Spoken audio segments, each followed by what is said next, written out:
Like I'm talking at the same time? Yeah. Okay, solid copy. I see a Marine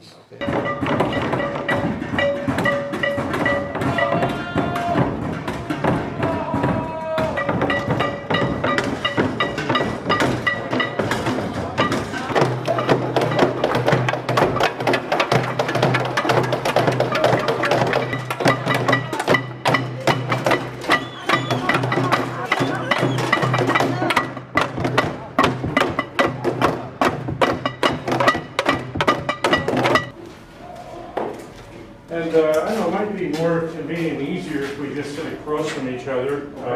Admiral, why don't you and the General sit over here? And Commodore, you can sit there. Mike, you want to sit over there? Absolutely. Thanks a lot. And we can talk a bit. Appreciate it. Well, please have a seat. Make yourselves at home. Sit around out there. Mr. Mentor, I'd also like to introduce, we have one of our coalition team members here. Oh, hi. David, really nice to see you. Welcome. Will is from Netherlands, and he's on my staff permanently, but he also maintains a liaison with our coalition partners throughout. Right, I know you have a ship also, I think. Yes, sir. Great, great. Yes, sir. And the rest of you, I'm David Greenlee, I'm the ambassador. Welcome to Embassy Emberland. Please sit down. Well, I'm glad you had your foreign affairs advisor, your whole out there. I think that's always useful for us in the state. My first name is Frederick, F-R-E-D-E-R-I-C-K. Last name is Volz, V as in Victor, O-L-Z as in zebra. Staff Sergeant, and my billet is Platoon Sergeant for 2nd Platoon, Echo Company, 2nd Battalion, 8th Marines. We are doing embassy reinforcement. So the Department of State, or the embassy, requested additional support due to civil unrest in the area. That came down to our tasker, which we were prepared for. We flew in about 36 hours ago to reinforce the already MSG that are currently on deck. It's a very large-scale exercise to have more of Navy and Marine Corps cooperation in amphibious training, also getting our allies and our partners of various countries, Italy, Germany's here, Mexico, and more multinational training, building those ties within our allies and our partners, and learning from each other. Who is participating in Bold Alligator? There's 2nd Battalion, 8th Marines. There are some multinational countries. Germany's here, France, Denmark, China, and some other ones I just don't recall off the top of my head. Also the Navy. I don't know particular units, but the Navy is also participating. We're providing ground embassy reinforcement. So we're a ground element that are reinforcing the already security here at the embassy. The reason they require more security is the forces, the Garnet forces in here have been trying to take over the government. They've been doing small-scale attacks, but more closely information warfare to discredit the government of Aberdeen. We're targeting their elites. They're not doing anything very symmetrical. It's very asymmetrical. Not only targeting their elites, but trying to withdraw support for the United States. So the civil unrest has been growing. More protests, while peaceful in nature so far, around the embassy, where the ambassador decided that he needed some more Marines here. More Marines stabilizing is just additional Marines on post, keeping the security posture, and indirectly, showing support for this country, because we're bringing more in and we want to stay here. We want ambassadors to stay here and work through and give as much help. So this shows the people that we take this seriously. We're not leaving. We're staying here, and we're going to help you through this. We are the security. Marines are the security for the embassies. One of the biggest challenges I've seen is we're trained in offensive, combat. I mean, that's what Marines do. So coming here, it's kind of a switch for an infantry unit to come here and just be part of a security detail, as opposed to all the deployments that we train to. It's not something we've ever had to train to or had experience before. So it's kind of a mental switch in our head to we have to protect our base, we have to protect our own, but we kind of have to some extent, maybe ignore some of the stuff that goes out, or be very cognizant of our actions so that we don't escalate the situation and start something in the political realm. They don't believe that, in my opinion, based off of the forces, the grounded forces and their information warfare that they're using, targeting the elites, that not only can the local government protect, but they're targeting that the Marines or the Americans cannot protect the populace. So if you get the Americans out, then we can protect the populace. So I think that information warfare is going on, creating this unrest where they believe them and want us out of here. One of the biggest challenges is how aggressive, I mean, what posture do we assume when dealing with the populace? I know we always have the right to self-defense, but when we have peaceful riots out there, but we're trying to clear the way, what's the correct level of aggression to disperse or to move the populace without escalating the situation anymore? With this being my first time, I think things are going very well. The Department of State personnel that are here are invaluable asset. The amount of information that they've been able to teach us and how they do things and what they've been worked with has been invaluable with setting up our own SOP and how we're going to do business when we deploy. My name is David Greenlee, David Greenlee. Well, I've been role-playing the ambassador to Amberland, and the situation has been deteriorating, lots of demonstrations and so forth. And we have requested reinforcement of the embassy by a Marine company. They came in yesterday, and they have been stiffening the defenses of the embassy. And so that's all been in place. And meanwhile, we've had a visit from the commanding general who came off the ship with a rear admiral from the Navy and with a commodore from the Navy who's been in the country working on security assistance. So we all met, had a pre-meeting at the embassy, discussed the situation here, and got ready for a meeting with the president of the country. And we went over to have a meeting with the president. That's the scenario we've been playing. I think the purpose of Bold Alligator is to really test the integration of the Navy and the Marines in a very extensive exercise with a lot of moving parts and a great geographical reach.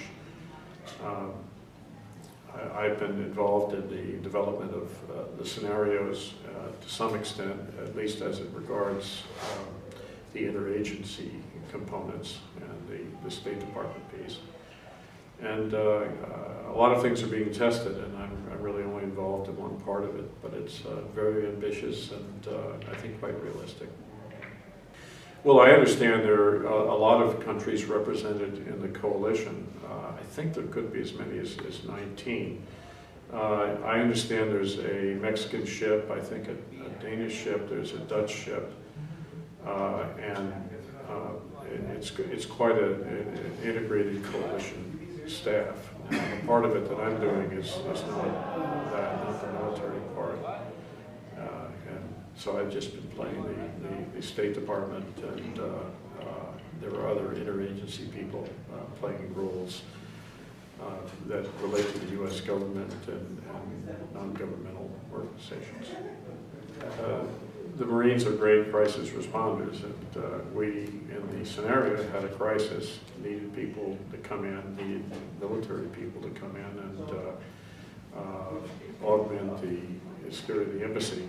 In the scenario, the police outside the perimeter of the embassy would normally be there and be helping us, but they've all gone away, they've melted away. So we needed more security at the embassy, and the Marines came in and integrated with the security plan of the embassy. The rules of engagement were devised by the embassy and approved by the different factors involved in this.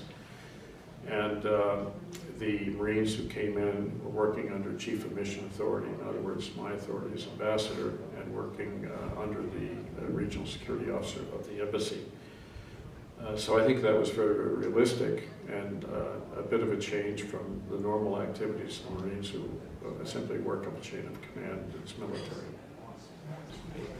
Well, I think the challenges on both sides are a little bit cultural. And from the Marine standpoint, there are two cultural challenges. One is the host nation, people that are not used to, who do things in ways they're not used to doing themselves.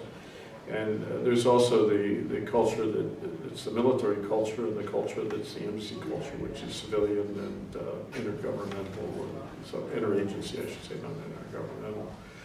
And they have to work through all of this. And I think that it is a challenge, and I think the Marines playing in the scenario did very well at this. Well, we're identified in the scenario with the government in the sense that we support the government and we support the institutionalization of the government.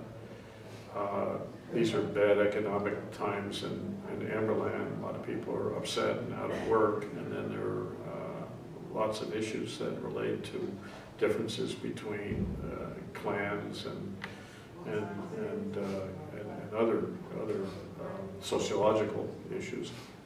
So there are a lot of things at work, and some of those things that involve a lot of discontent with the government, and they see the Marines coming in and supporting the embassy as being part of something they really reject anyway. And so that accounts for the demonstrators.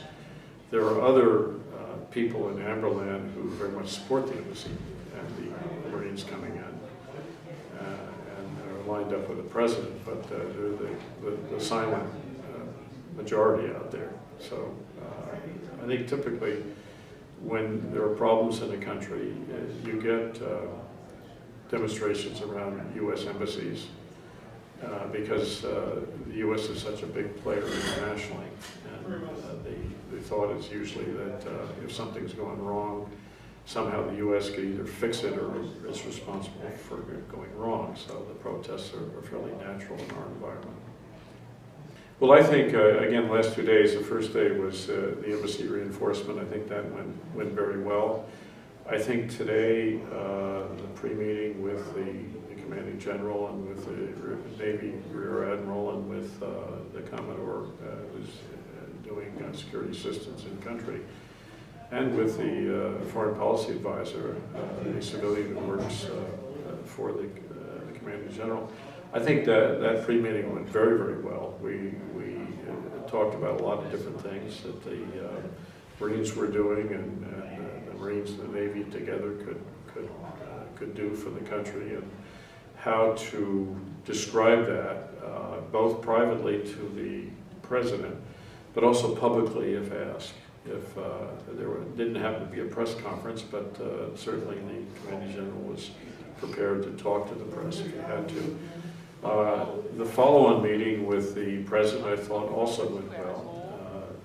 The president's typically, in this case, he's asked for the Marines to come in. There's a UN resolution that supports that, and there are other coalition forces that could be involved as well. So the president has asked for all of this, but when the U.S. components come in, and also there was somebody from the Netherlands, certainly the president's going to ask for everything that he can. So the way the meeting with the president played was quite realistic, with the president requesting assistance with displaced persons, with food resources, with water, infrastructure, lots of things. The commanding general had to be able to take aboard what he was saying, but without making any commitments or promises. And the ambassador had to be in the position of saying, look, if you need all this help, what you really want to do is declare a disaster, and we can bring in a civilian team under USA that can really assess your needs, and we can see, we can have a process for looking about how those needs might be addressed. And in other words, trying to make sure that we didn't leave that meeting promising what we couldn't deliver, but we gave the President a way to think about how we might structure his requests and how we might find a way to help deal with the requests, not just from the U.S. side, but involving the whole international community.